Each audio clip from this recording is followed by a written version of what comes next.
Ini tugu perbatasan. Selamat datang Kabupaten Karawang.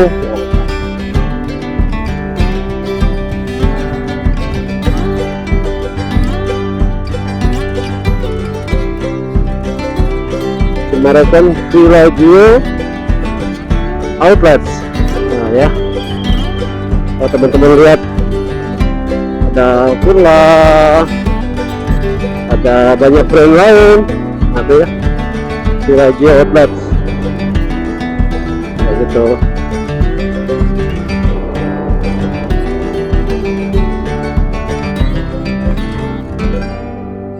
Kita sekarang ada di Simpang Jomin, Cikampek. Udah sekitar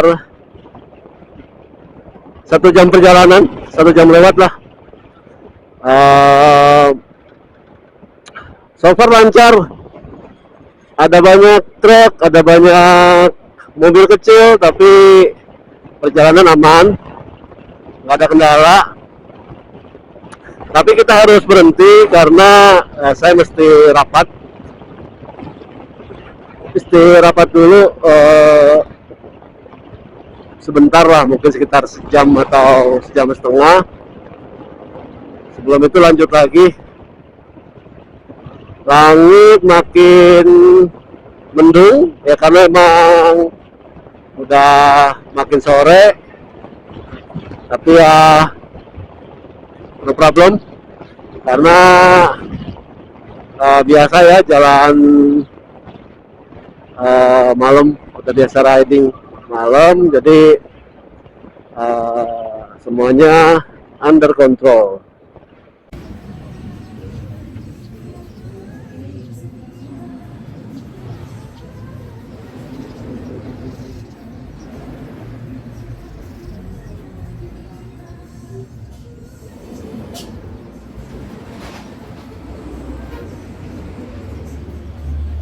Oke. Ya, dari saya cukup ya, lanjut ya. Nanti kita sama Mas Rizky, silakan Mas Rizky.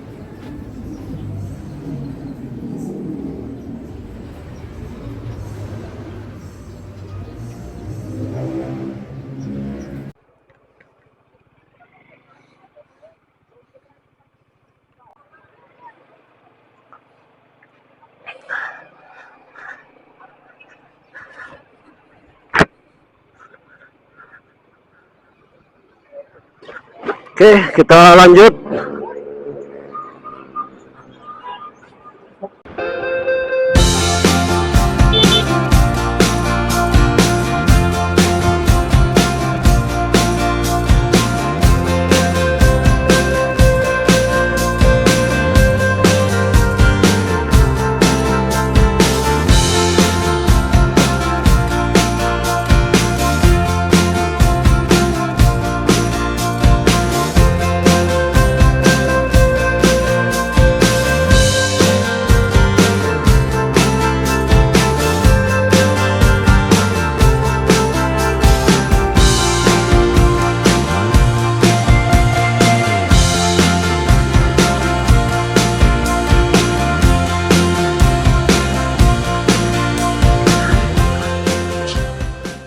Kita bakal ke Kadipaten. Jadi Kadipaten ini itu adalah jalan yang ke arah Bandara Kertajati.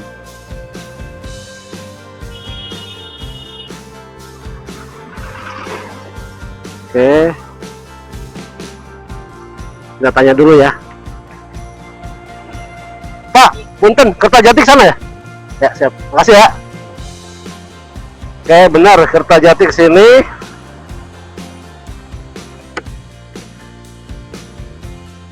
Nah, kira-kira kayak gini ya. Saya baru pertama kali juga sih lewat sini. Oke.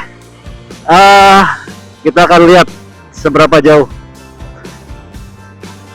Benar, arah Bandara Internasional Kertajati. Sekarang 517 km kilometer motor saya.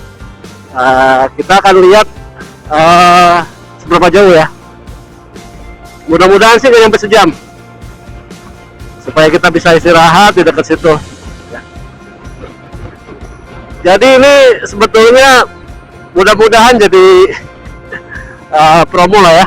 Itu jadi Bandara Kertajati itu kan udah lama ya, udah lama berdiri gitu, tapi belum beroperasi. Nah sekarang pemerintah udah mulai mengoperasikan Bandara Internasional Kertajati, menggantikan Bandara Hussein Sastra Negara Bandung ya. Jadi untuk beberapa penerbangan udah di Bandara Kertajati, nggak di Bandara Hussein Sastra Negara lagi. Kalau nggak salah buat keberangkatan haji juga dari sini, dari Bandara Kertajati. Ya mudah-mudahan dengan adanya Bandara Kertajati itu bisa berdampak positif ya buat ekonomi di sekitaran Bandara Kertajati, di Majalengka, Indramayu, Cirebon.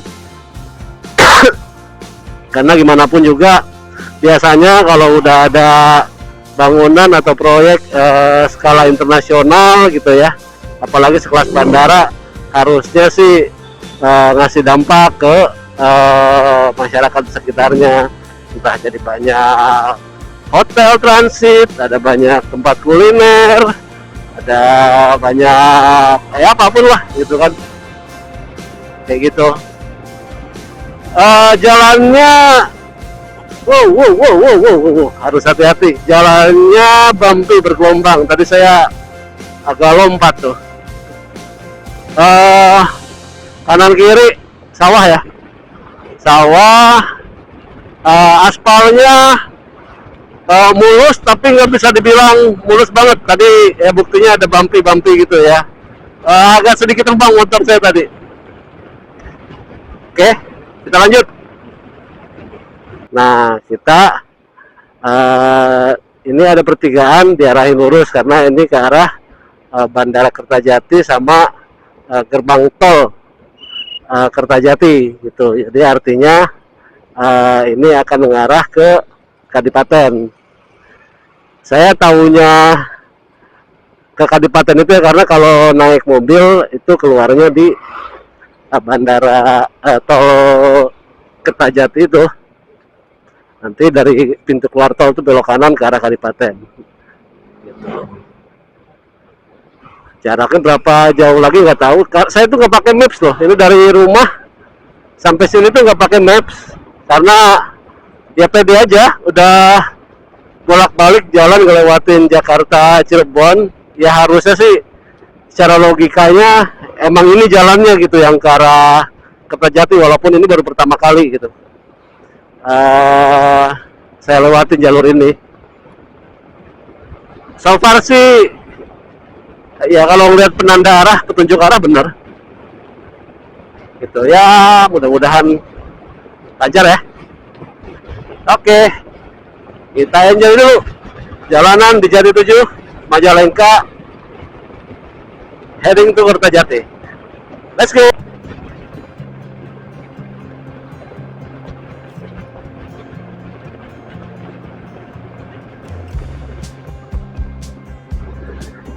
Kita udah sampai Bandara Kertajati. Nah ini kita berhenti sebentar ya untuk lihat keadaan Bandara Kertajati dari depannya aja kita lihat. Ini ya, tuh kita ngetem sebentar deh, kita foto-foto.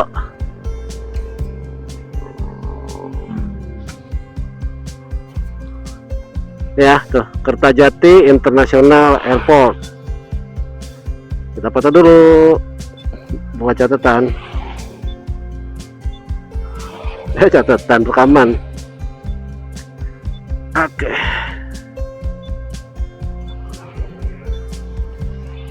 Sekarang kita selfie.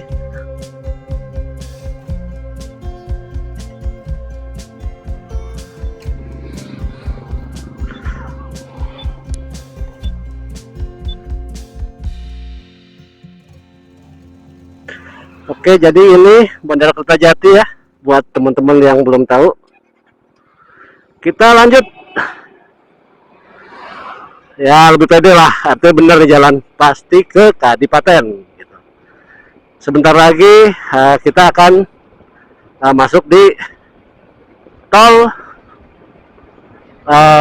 bukan masuk ya, lewat depan gerbang tol Kertajati. Nah, dari situ kita akan lurus saja tuh, lurus sekitar 15 menit sampai deh Kadipaten. Kita akan cari tempat dulu buat istirahat ya, maghrib dulu, ya ngadem-ngademin mesin lah sekitar 15-20 menit. Habis itu lanjut ke Ciamis sendirian. Ya mudah-mudahan lancar karena belum terlalu malam sih, masih oke lah kalau jalan jam 7 jam 8 malam gitu, masih banyak kendaraan. Oke.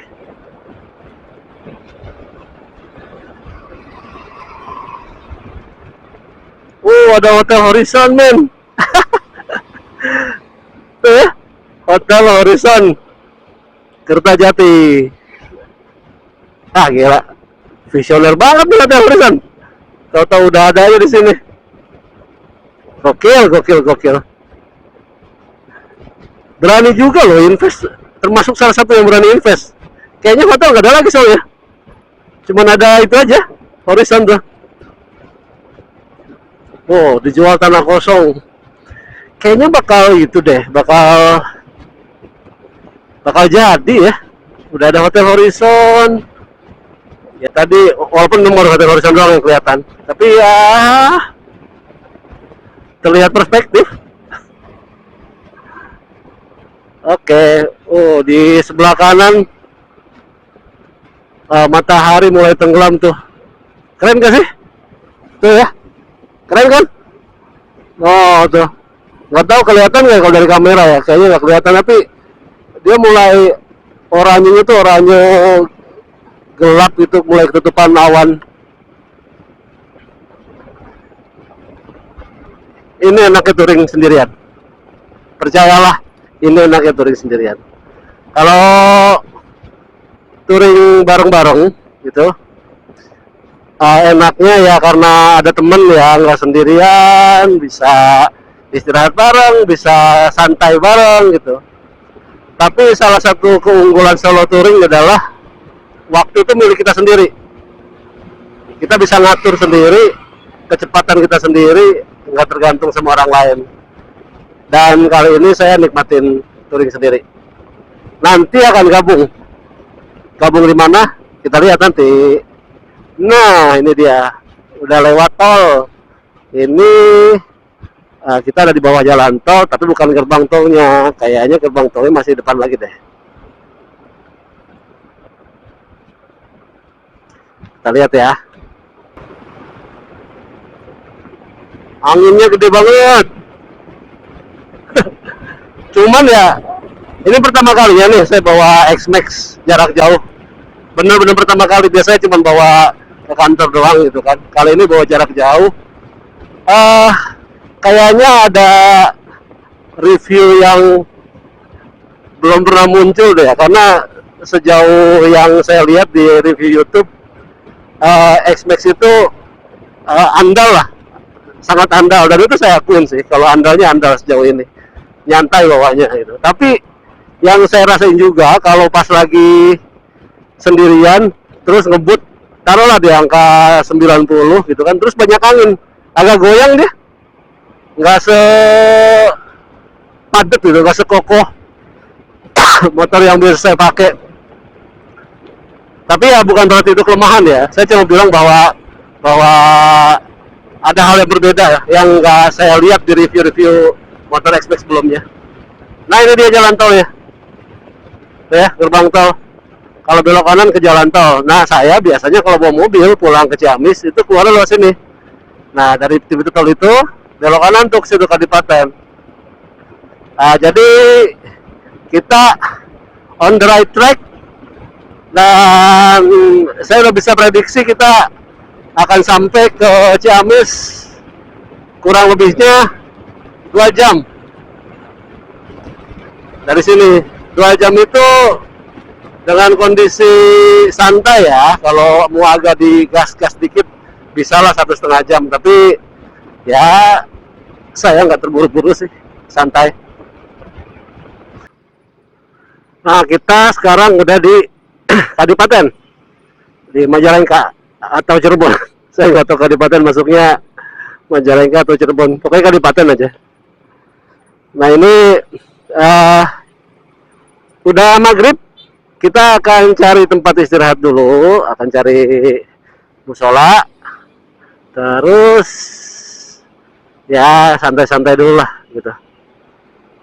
uh, Mungkin kita akan berkendara 15 menit lagi karena dari sini ke pusat kota Majalengka kurang lebih 15 menit. Jadi di sana ada masjid besar dan juga ada tempat santai, ada tempat buat ya ngopi-ngopi tipis lah ya. Kalau makan malam sih belum tahu, lapar, ntar lah. Dan apa makanan khas Majalengka ya? Kalau ada yang bisa dilihat ya kita lihat lah nanti. Ya, oke. Jalanan santai, santai banget, lancar. Alhamdulillah nggak ada halangan. So far pertanda baik lah untuk touring rute berikutnya gitu ya. Karena besok kita bakal jalan ke Pangandaran gitu. Malam ini istirahat dulu di rumah ibu, sekalian nengok ibu. Jadi ibu saya sebenarnya tinggalnya tuh di Bekasi, deket juga sama rumah saya, cuman ya 2 kilo lah bedanya gitu. Saya tinggal sama istri saya, ibu saya tinggal sama adik saya. Cuman sekarang ibu saya lagi ada di Ciamis, lagi di Kawali namanya, nama tempatnya itu Kawali. Saya belum ngomong sih ke ibu saya kalau saya mau pulang. Cuman tadi aja pagi WhatsApp nanya, "Mah, lagi di Ciamis apa lagi di Bekasi?" "Ciamis." "Oke." Nah, udah gitu doang. Belum tahu kalau saya mau ke sana.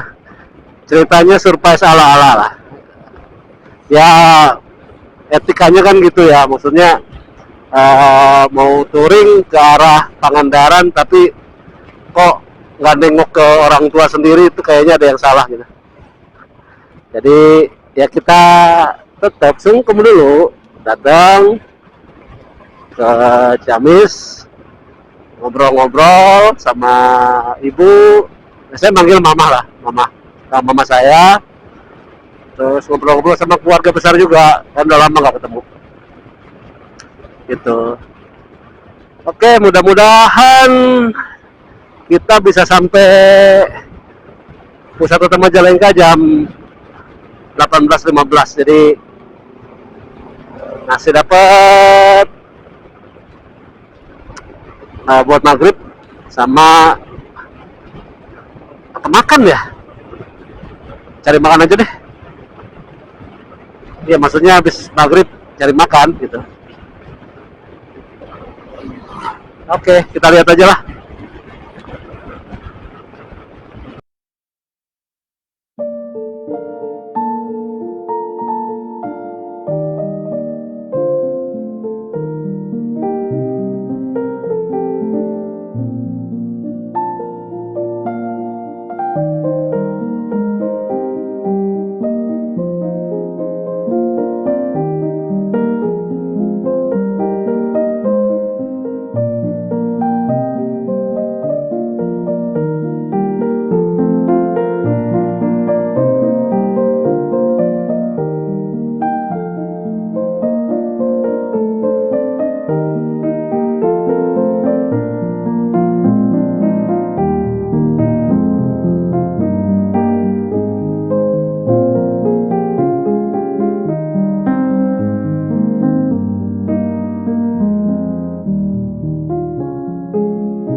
Majalengka tuh sebenarnya bukan kota yang asing buat saya. Jadi almarhum bapak saya itu dia di sini Majalengka, tapi bukan kotanya banget.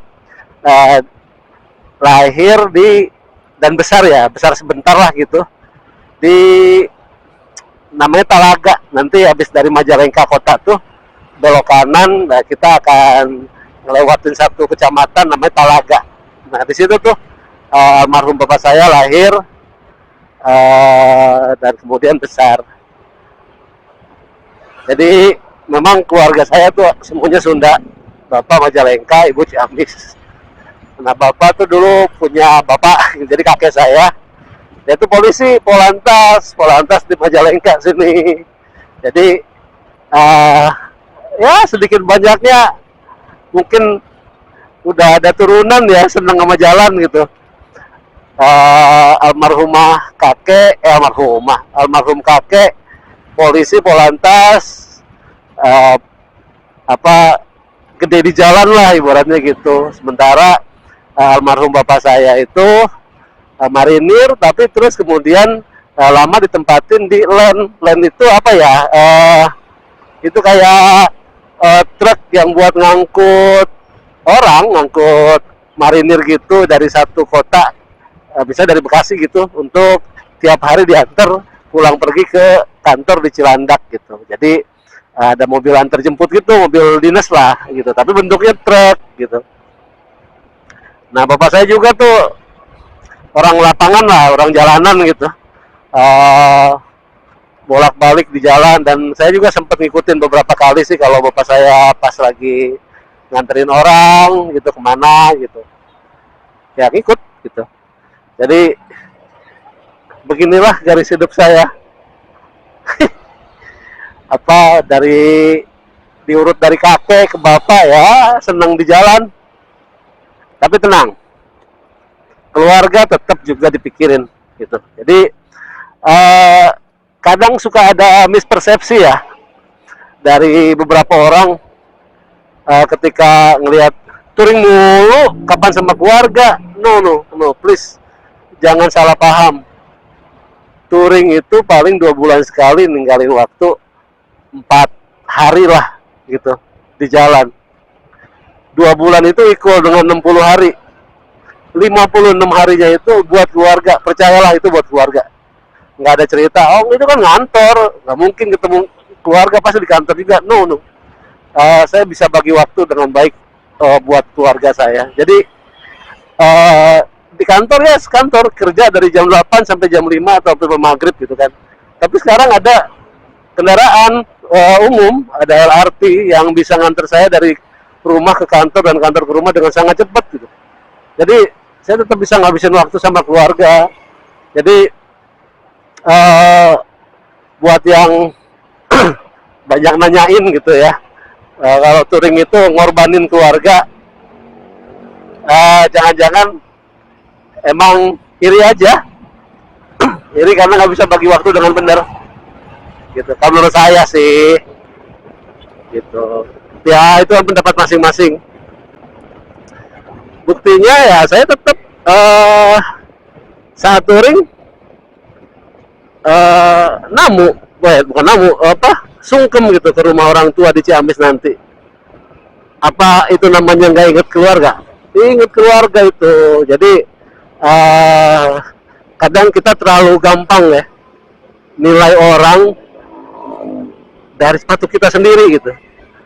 Hanya karena kita nggak bisa bagi waktu, nggak bisa bagi perhatian buat orang lain, maka orang lain yang melakukan hal yang sama juga sama begitu penilaiannya. Nggak bisa bagi waktu. No, don't get me wrong. Tapi sepertinya ini masalah time management yang nggak praktis di tangan orang-orang yang bilang bahwa kalau yang namanya touring itu ngebikin waktu sama keluarga berkurang. Enggak.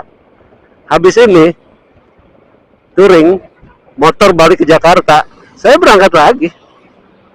Jalan sama keluarga, ada acara. Libur tahun baru. Kerja di kantor, no, saya cuti. Gitu. Saya punya hak cuti dan saya gunain hak saya. Kira-kira kayak gitu. Buat siapa? Buat keluarga. Gitu. Jadi balance gitu. kehidupan kantor, kehidupan keluarga, dan kehidupan pribadi saya sendiri gitu. Semua keukur. Jadi rasanya emang orang-orang yang terlalu judgmental gitu ya terhadap kehidupan orang lain harus mulai berhenti. Capek loh ngurus diri sendiri, ngapain ngurusin orang lain ya kan? Ya, tapi ya kayak gitulah. Ya, saya malum karena mungkin orang punya cerita, punya traumatik dan punya problema hidup masing-masing yang nggak sama sama saya. Gitu. Oke, 8 detik lagi kita belok kanan. Jadi kalau lurus itu kita akan ke Cirebon lagi. Nah, kita akan belok kanan yang ngarah ke Ciamis.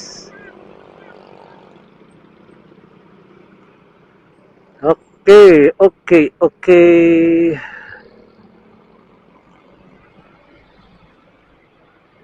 Sip. Ini jalanan nanti akan mulai gelap. Jadi saya juga nggak tahu kamera masih bisa ngerekam nggak dengan suasana kayak gini. Coba saya lihat sebentar. Oh, masih bisa. Tapi ya mungkin gak akan lama lagi akan jadi terlalu gelap ya.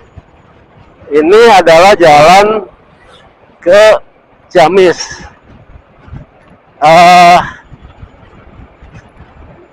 Aslinya jalannya cakep loh. Cuman karena saya datang di sini udah maghrib ya, jadi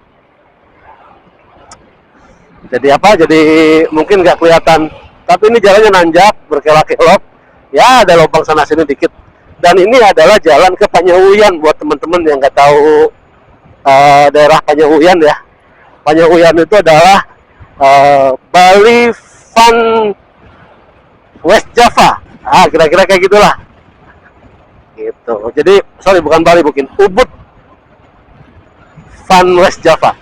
Gitu. Karena di sini ada yang namanya terasering Panyahuyan. Nah, sebetulnya waktunya nggak tepat sih kalau untuk ke Panyahuyan sekarang, karena dia bakal hijau banget, bakal panen itu di bulan Januari nanti, sebenarnya Desember. Jadi ya nggak tepat waktunya. Tapi emang kita nggak akan ke Panyahuyan sih. Ini mulai ke jalur gelap, ya. Tapi ya masih bisa kita lewatin lah, karena belum gelap-gelap banget dan masih banyak motor yang lewat juga. Saya sih sebetulnya sering lewat sini tuh malam, bahkan jam 12 malam pun sering, tapi bawa mobil gitu. Jadi bukan bawa motor. Kalau bawa motor ini pertama kalinya maghrib ada di sini gitu. Jadi kita akan slowing down aja, nggak usah terlalu buru-buru. Yang penting selamat. Toh sebenarnya ini udah tinggal sebentar lagi gitu. Nanti kita akan jalan terus sampai Cikijing, namanya Cikijing. Dari Cikijing kita akan belok kanan ke Ciamis. Oke, kita ikutin terus ya. Kita sampai di Talaga. Ini bukan kota ya, kecamatan kelahiran almarhum bapak saya. Di Talaga nih kayak gini, nggak gede, kecil, kecamatan kecil di Majalengka. Udah lebih dekat ke Ciamis sih sebenarnya ini. Sekarang kita coba cari tempat makan dulu deh, lapar. Makannya apa ya?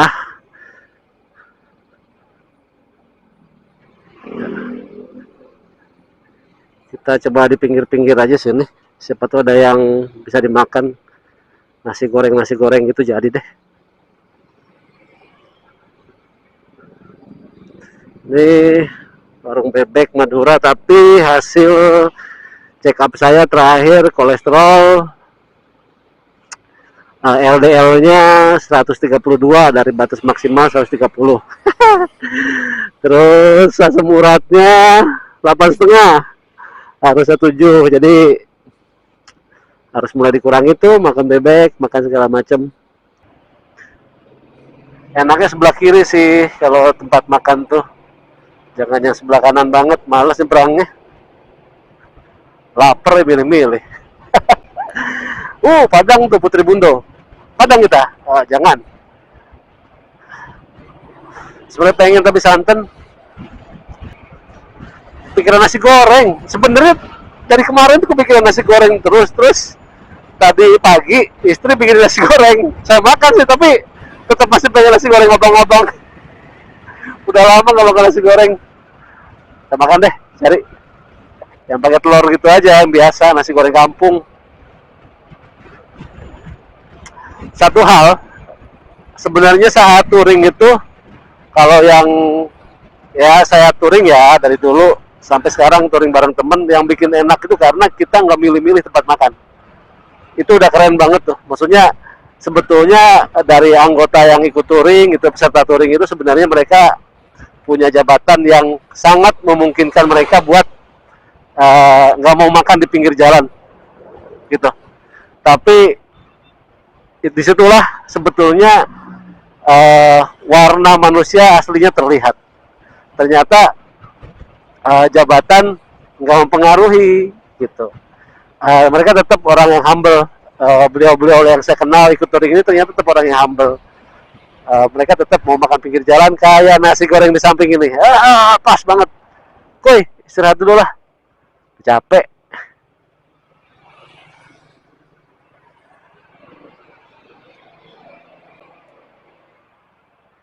Oke, kita setep dulu.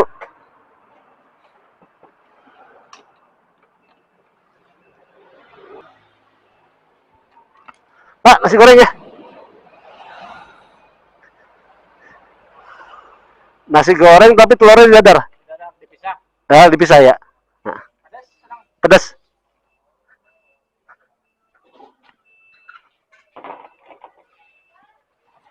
Makan dulu.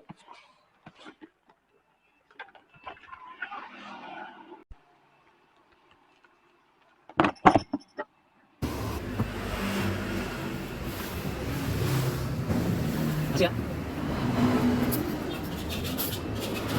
Halo, Bu.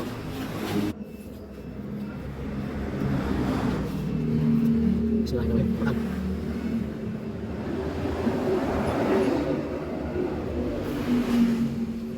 Malam, dingin mesin.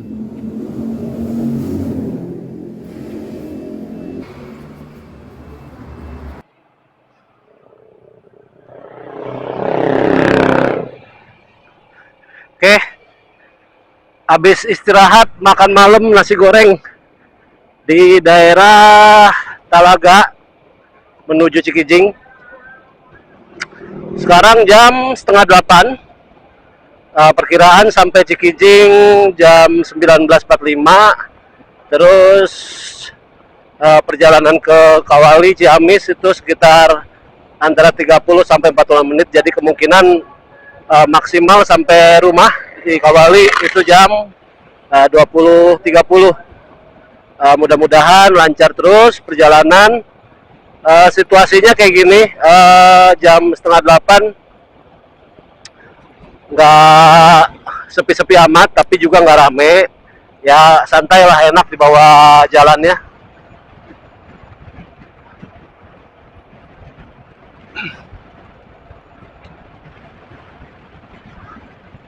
Oke, jalannya meliak-liuk.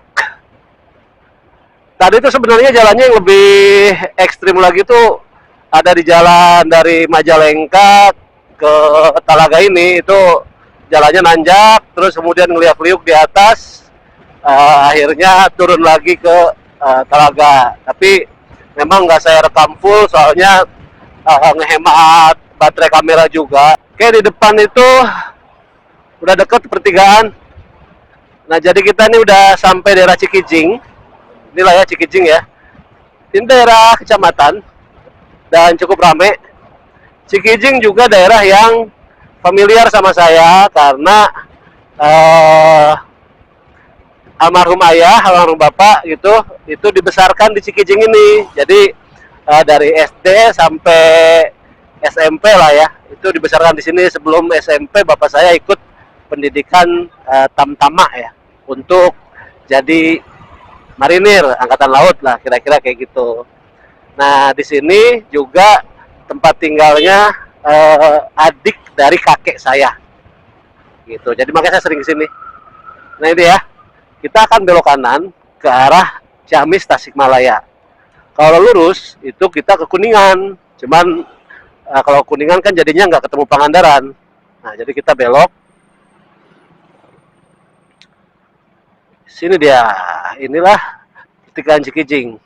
Nah di sini tuh, ini ada cerita lucu nih di pertigaan ini. Jadi dulu di rumah ini nih ya, rumah yang ini nih.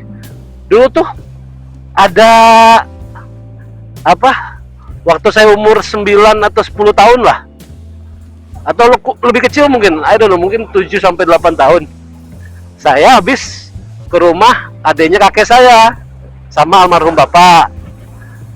Nah, terus waktu itu kan belum punya mobil tuh. Jadi kita ngetem nungguin mobil elep di pinggir situ. Nah, pas saya ngadep ke seberang lihat rumah itu, kok di atasnya ada kayak orang gitu, kayak orang lagi tengkurap gitu loh, tapi nggak kelihatan dari arah saya tuh, nggak kelihatan tuh siapa. Terus diem aja. Saya tanya ke bapak saya, Pak, itu ada orang di atas genteng. Terus almarhum bapak saya ceritain, itu mayat. Wah, mayat? Orang mati Pak? Saya gituin. Iya, itu mayat, soalnya di daerah sini sering ada tawuran. Nah, kok nggak dikubur Pak? Gitu kan. Udah biarin aja, jangan diliatin mulu, takut. Ya takut beneran lah, anak kecil. Gitu kan. Tapi bapak saya mungkin serius banget. Gitu kan. Itu saya udah deg-degan ya, gemeteran gitu. Ini elep kapan nyampe? Kok nggak datang-datang mobil elepnya? Saya udah pengen nangis, tapi ya laki-laki nggak boleh nangis. Waktu itu kan diem aja, tegang gitu kan. Diajak bapak saya ngomong, saya nggak konsen. Gitu sampai akhirnya datang elep, buru-buru naik saya. Terus sambil ngeliatin si orang yang ada di genteng itu, yang tengkurap itu nggak gerak-gerak gitu, sampai akhirnya hilang dari pandangan kan. Udah aja. Nah, tapi tahun demi tahun, setahun berikutnya, 2 tahun berikutnya, saya ngeliat nih orang ada terus di atas, tengkurap terus.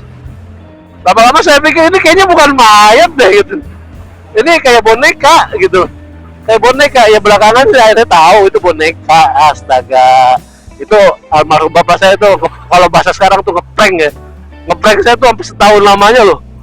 Itu saya traumatik banget, itu nggak mau tuh lewat situ tuh.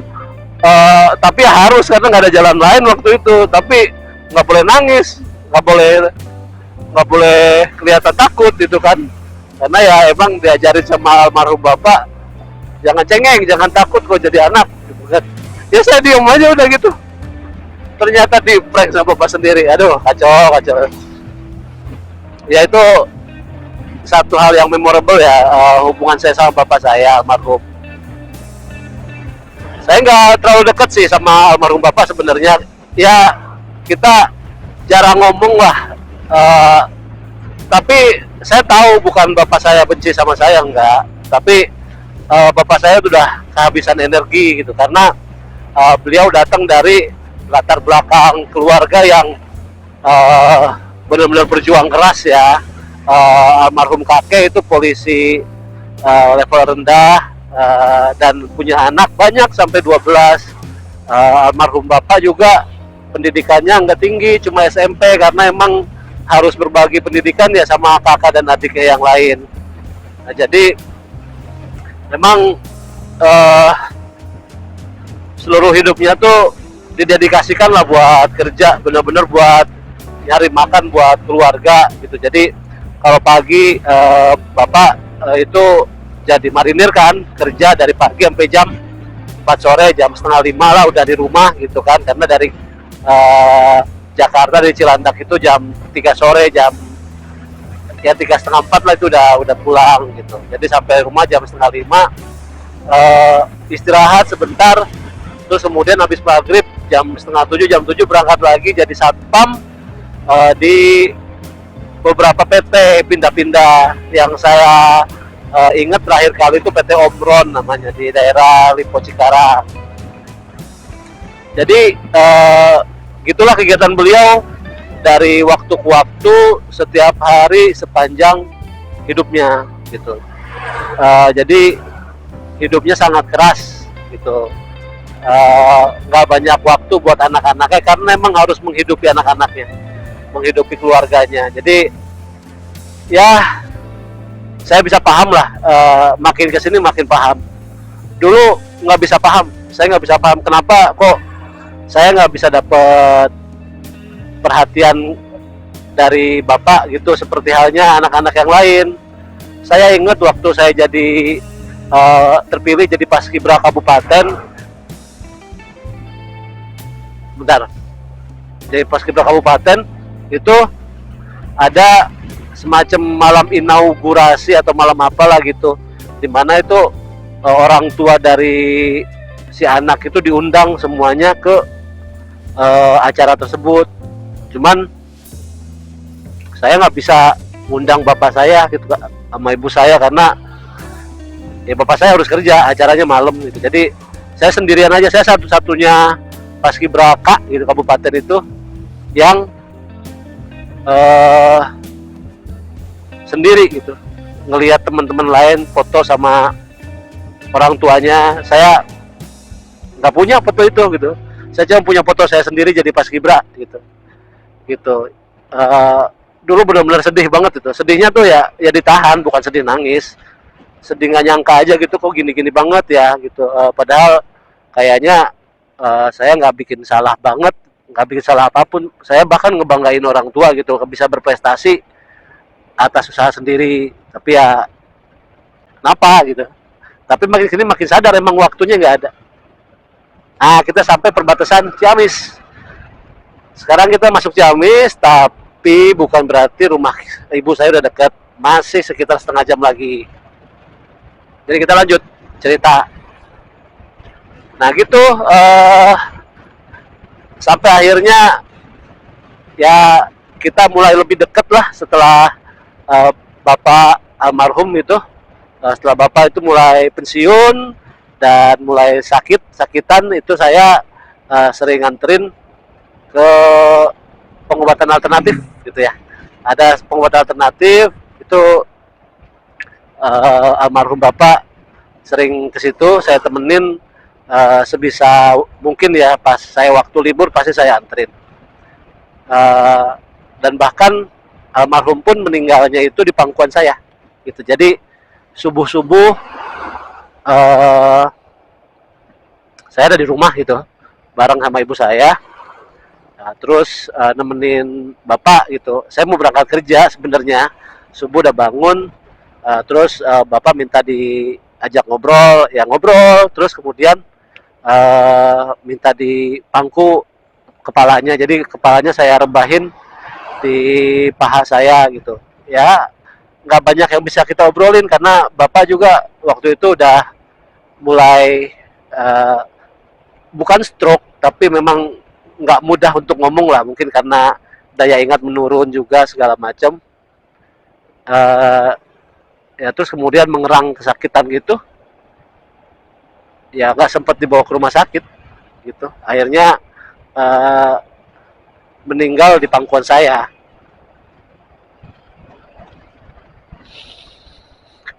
Ya gitulah ceritanya.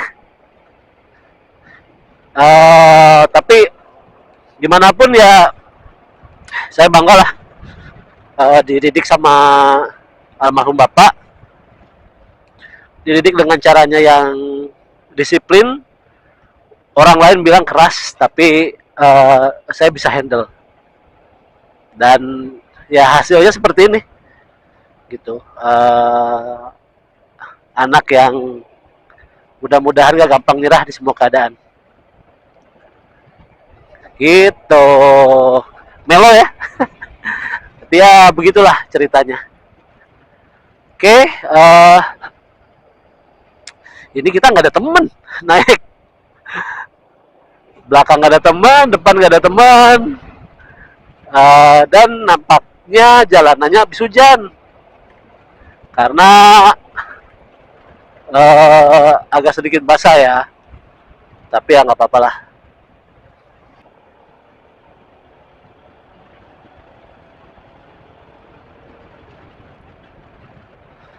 Oke, kita sampai di Panawangan.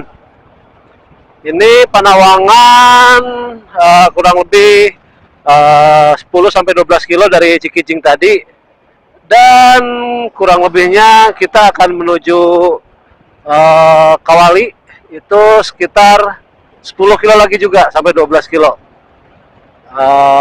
Ya udah setengah perjalanan ya. Sekarang jam 7.50, jadi kemungkinan kita akan sampai di Kawali ya jam 8:10 lah ya. Kemungkinan 20 menit lagi, tapi ya kita lihat lah. Santai. Jalannya meliak-liuk, kita nikmatin jalannya. Oh, lihat tuh. Kalau Warlock bawa motornya udah paten banget. Udah ngerti jalan dia, urat-urat jalannya udah tahu semua, makanya belokannya gampang aja ngelibasnya. Ada di daerah hutan di antara Panawangan sama Hayawang Ciamis juga. Situasinya kayak gini nih, lumayan gelap. Dan sendirian. Tadi masih ada mobil di belakang, tapi sekarang nggak ada. Udah ketinggalan kayaknya. Apa-apa. Bismillahirrahmanirrahim. Lancar, aman, selamat.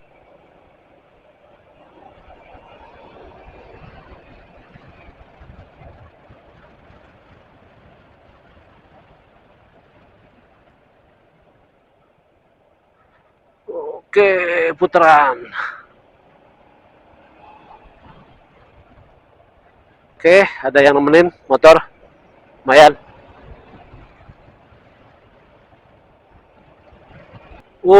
Nih kerekam kan? Wih, ini jalur yang nih putaran, muter, terus, ya, top. Menurut saya putaran itu cakep loh, gitu. Ya, sedikit banyaknya ya kayak apa? Si Tinjau Lawi itu ya, yang di daerah Solok gitu ya. Ya kayak gitu modelnya. Cuman entah kenapa nggak seterkenal itu ya.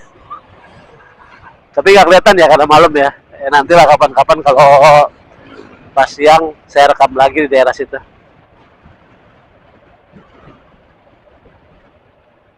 Oke. Jadi beginilah kalau malam-malam mau ke kampung saya tuh ya begini nih. Mungkin kalau yang nggak kenal sih perasaannya bakal was-was ya, bakal nggak tenang. Waduh, hutan nih, kapan selesainya gitu. Itu persis perasaan yang saya alamin waktu saya solo trip dari Medan ke Brastagi. Padahal itu siang jam 1 gitu. Saya ada di daerah Brastagi, Kabanjahe. Tapi terus saya masuk Tahura, Taman Hutan Rakyat gitu kan. Suasananya memang jadi agak sedikit gloomy gitu karena dibarengin hujan, terus kabut turun. Saya bingung, ini mau sampai mana kayak begini gitu kan, karena saya nggak kenal daerah Medan.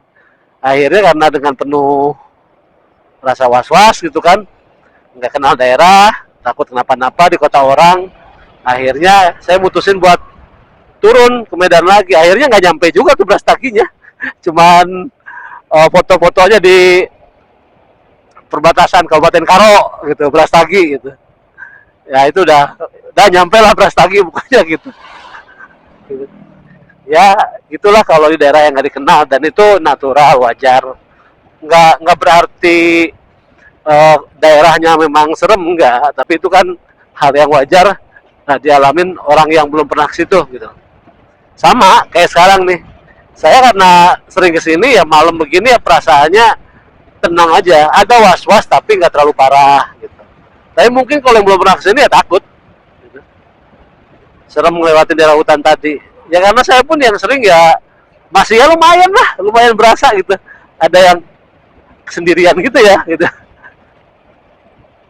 Gitu. Nah, kita sebentar lagi akan sampai yang namanya daerah Hayawang. Panawangan, Hayawang gitu.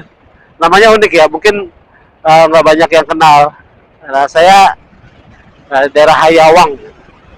Hayawang itu apa ya?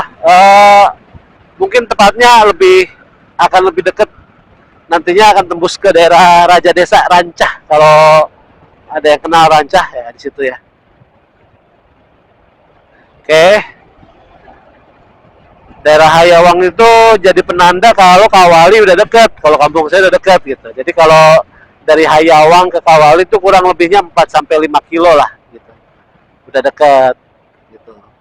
Tapi ini kan masih daerah hutannya nih, Hayawang hutannya, belum Hayawang beneran ya. Bentar lagi kok. Harusnya nggak kelihatan sih berapa kilometer lagi di sini. Oke, kita masuk ke daerah hutan lagi.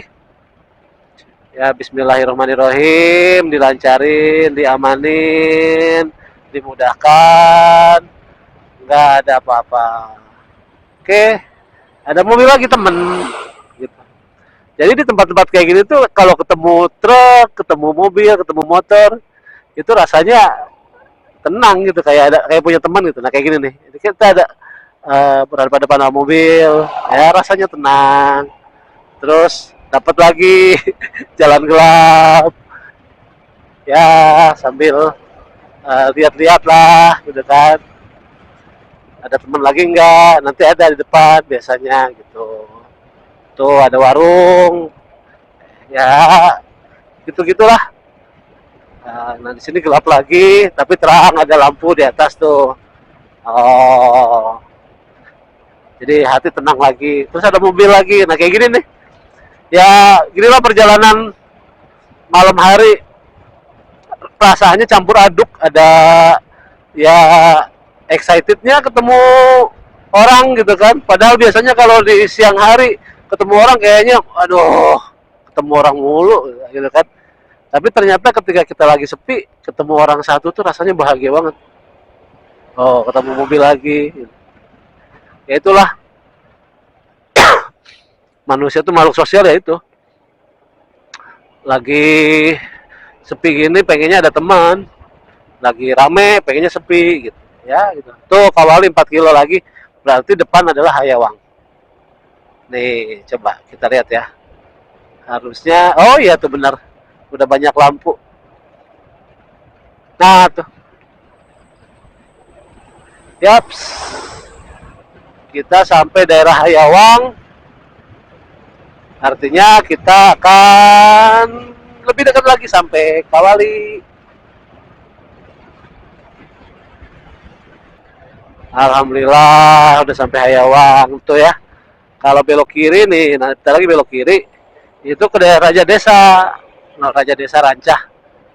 Ini nanti tembusannya bisa sampai ke Banjar. Kalau kita belok kiri. Nah, cuman kita belok kanan. Ikutin jalan gede karena kampung saya lewat sini. Oke, kita ikutin mobil dulu ya, biar tenang.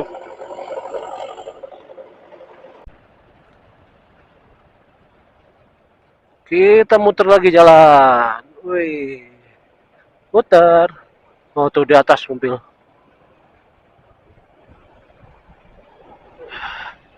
Ups, masuk hutan lagi. Tapi hutannya kemungkinan lebih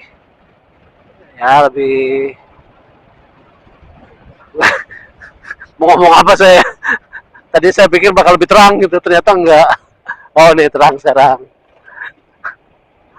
Nih, ada lampu rumah. Ya, tuh. Kita sampai di RSUD Kawali. Tuh ya udah kelihatan tuh. Kalau teman-teman bisa lihat ya. Nih, namanya RSUD Kawali tuh. Di atas. Ini adalah kampung saya. Alhamdulillah sampai Kawali. Oke. Sekarang kita akan menuju rumah ibu saya. Entah kenapa rasanya selalu beda loh kalau ke Kawali itu, saya selalu punya rasa excitement yang beda ya sama Kawali itu. Ya bukan hanya karena ini kampung saya, tapi ya karena siapa yang dikunjungi ya.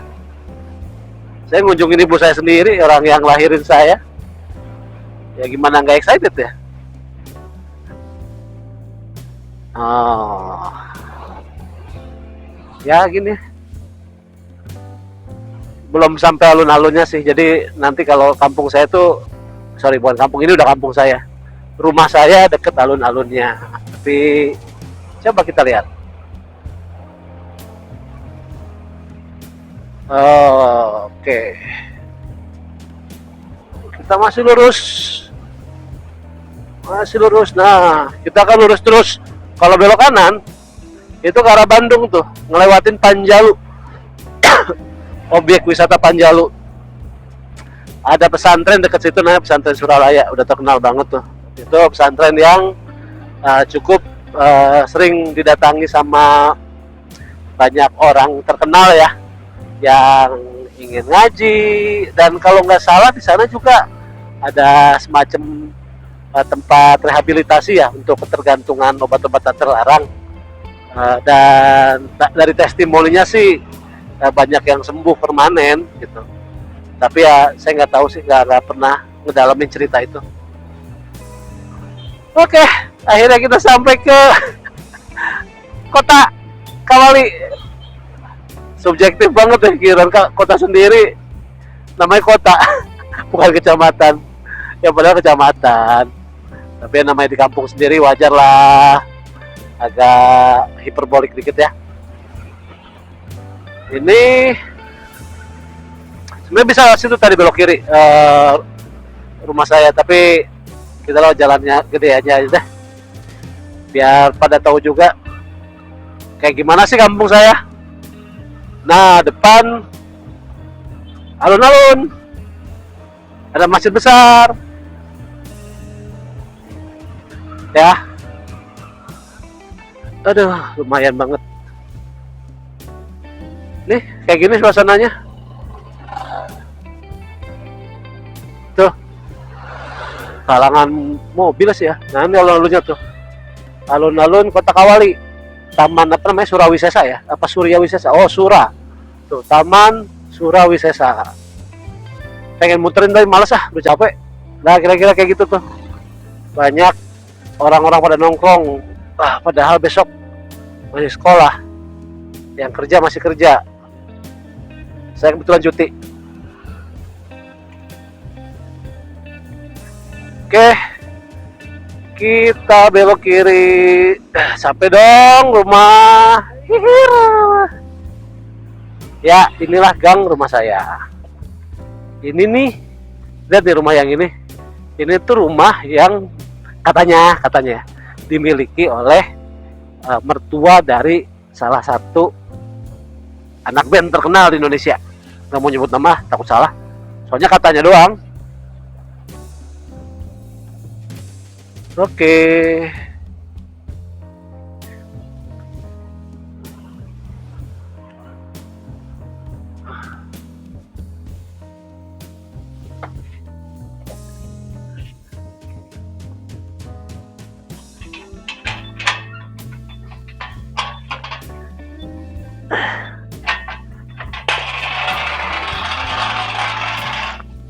Ram.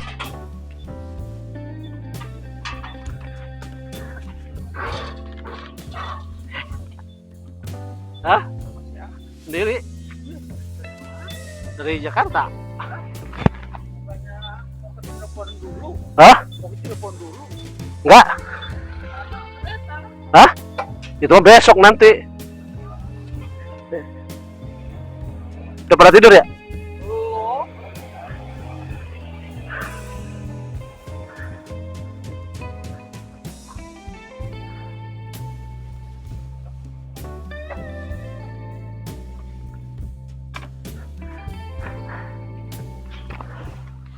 Alam Kia.